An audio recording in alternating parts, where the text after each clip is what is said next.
Analicemos de inmediato esta nómina, de subsecretarios que van a acompañar al presidente electo Gabriel Boric a partir del 11 de marzo, pero también hablemos de los desafíos que va a tener el futuro gobierno. Para ello está con nosotros la presidenta del Partido por la Democracia, Natalia Piergentile. Natalia, muy buenas tardes, gracias por estos minutos con CNN Chile. Hola, muy buenas tardes. Ya tenemos al menos los nombres del gabinete de ministros, ahora se conocieron los subsecretarios. Bueno, ¿cuál es la evaluación que hacen de esta conformación en general del primer gabinete que va a acompañar al presidente Gabriel Boric a partir del 11 de marzo? Yo creo que es un gabinete diverso, plural, que tiene también militantes de ambas coaliciones, de Aprodignidad y de Nuevo Pacto Social, y que además tiene personas muy preparadas, que primera vez que van a entrar al servicio público, por lo tanto esperemos que rápidamente entren en el ritmo que requiere el Estado para funcionar rápido. Pero creo que hay que basarse más, digamos, en las medidas y en las prioridades que va a poner el presidente, más que los elencos, más que en la aritmética, sino más bien en cómo cada una de las carteras se pone a tono con los desafíos y las urgencias que plantea el presidente para los primeros meses. En ese sentido, ¿el PPD queda conforme con los nombres propios elegidos de su tienda y la representación final que tiene en el gabinete? Por eso le planteo, esto no es una representación aritmética respecto de un planteamiento o de un elenco parlamentario. Creo además que vamos a tener mucha más presencia en lo que son los gobiernos regionales, en fin, en los territorios donde tenemos mucha práctica y mucho oficio. Dicho eso, los dos subsecretarios de nuestro partido son personas con experiencia, con currículum intachables, con mucha experiencia en lo público y en lo internacional. Por lo tanto, estos dos nombres a nosotros nos dejan muy satisfechos respecto de que, de verdad, que este elenco fue, digamos, planteado por el presidente con personas que necesitaban cierto currículum, y en el caso de los militantes de mi partido eso se ha logrado. Más allá de los nombres, ¿cómo va a ser la coordinación política? ¿Ya está definido eso en las conversaciones que han tenido hasta ahora con el presidente electo, con el equipo o el círculo más cercano de Gabriel Boric?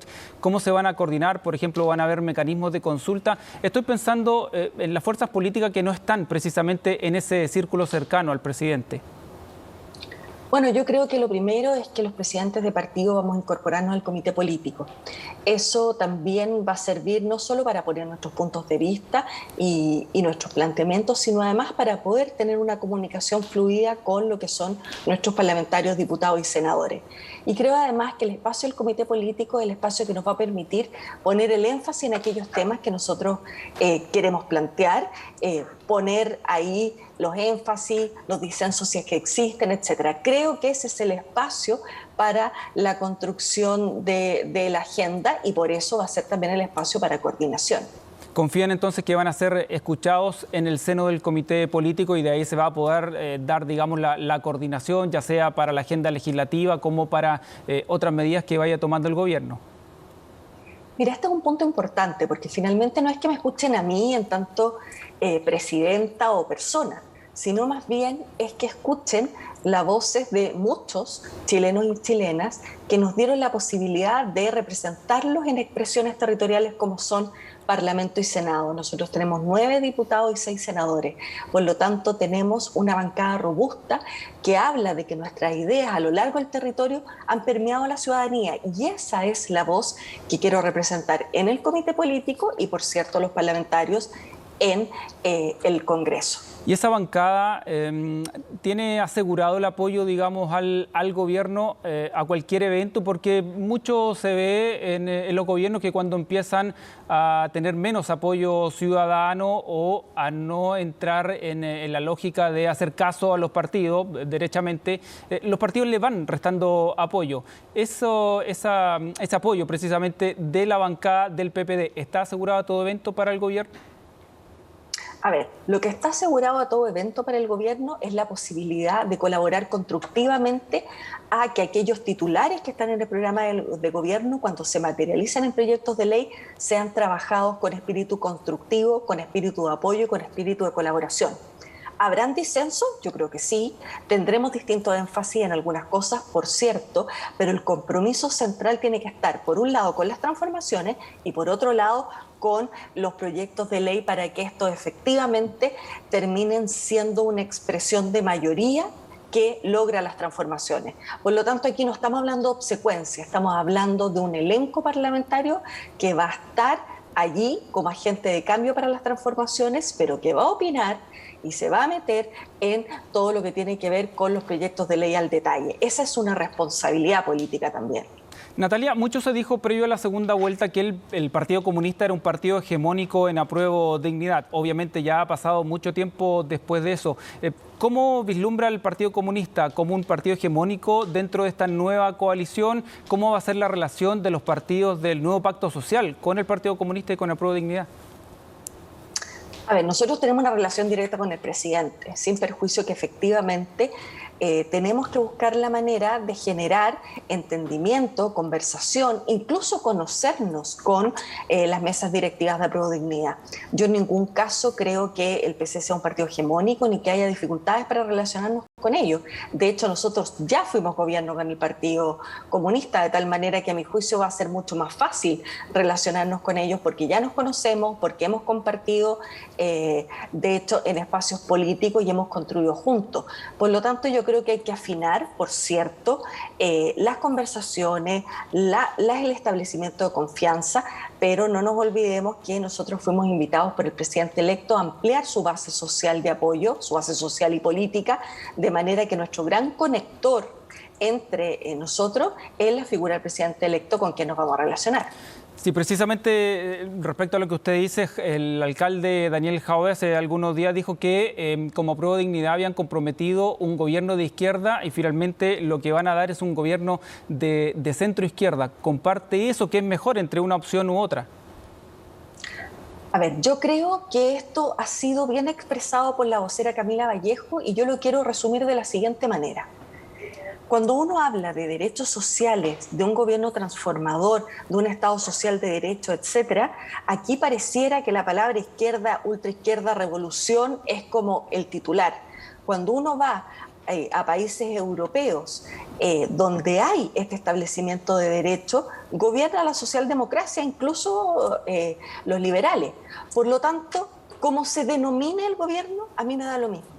A mí lo que me importa es que nosotros seamos capaces de darle a los ciudadanos aquellas reformas con las que nos comprometimos y que no hacen más que generar un estándar de derechos que los chilenos y chilenas se merecen y que en otros países es parte de la línea base. Aquí no estamos haciendo una revolución, no estamos inventando la rueda, no estamos queriendo poner a tono con otros países donde el establecimiento de derechos está logrado y eso es lo que queremos hacer.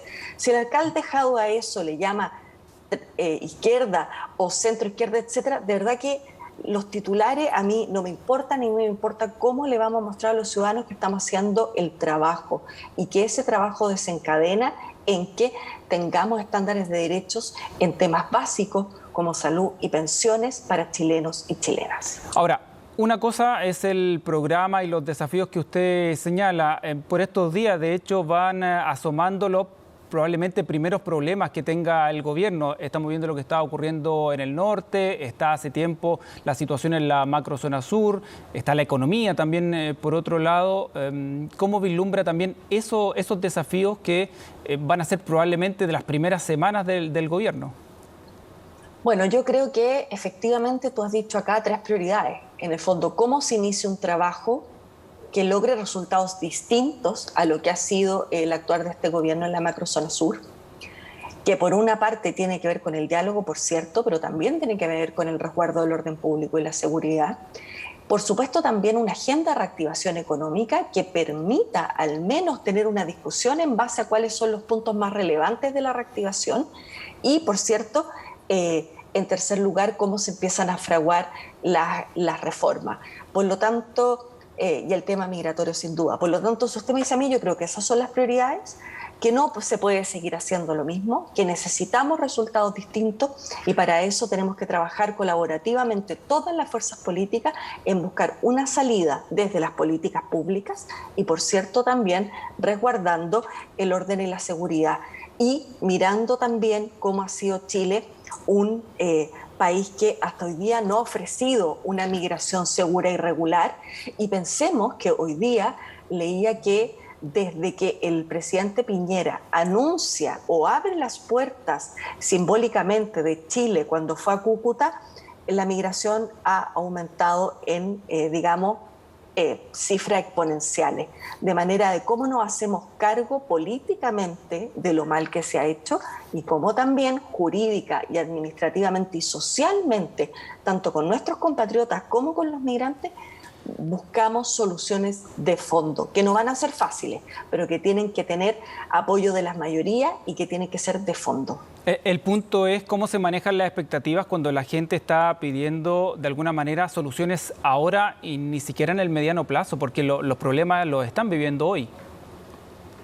Sin duda, uno es capaz de empatizar y entender lo que está pasando en el norte. Yo lo he visto, he hablado con el alcalde de Iquique y la verdad es que soluciones ahora tiene que haber, por supuesto, todo lo que tiene que ver con el control de verdad de la frontera, cómo además se genera un apoyo al municipio. Si hoy día pensemos que el municipio está casi enfrentando solo un problema que debería ser enfrentado por el gobierno interior, no por el municipio, que no tiene la capacidad, las competencias, los recursos. Por lo tanto, ¿cómo establecemos las ayudas y las canalizamos en las institucionalidades que corresponden? Y cómo también nos hacemos cargo en terreno de la realidad. El tema de fondo no se va a resolver en una semana ni en dos, pero sí tenemos que buscar medidas paliativas para el hoy y medidas que profundicen qué tipo de migración queremos como país y respondernos a esa pregunta y tomar las acciones que eso tenga que hacerse. ¿Usted cree que, como dice el ministro Delgado, que con el reglamento de la nueva ley de migración se va a resolver el problema? Yo creo que la ley puede en algún minuto ordenar y dar un marco de certeza, pero finalmente aquí lo que tenemos que hacer es plantearnos como territorio y como comunas cómo vamos a hacer frente a esa migración, porque el reglamento puede, claro, impedir algunas entradas, puede permitir salidas forzosas o deportaciones, pero lo que está instalado ya es algo que hay que abordar desde una perspectiva política social. Por lo tanto, ¿el reglamento puede ayudar? Sí, pero ¿es la panacea para este problema? Por cierto que no. Muy bien, Natalia Piergentili, muchas gracias por esta conversación con CNN Chile. Muchas gracias a ustedes, que tengan buena tarde.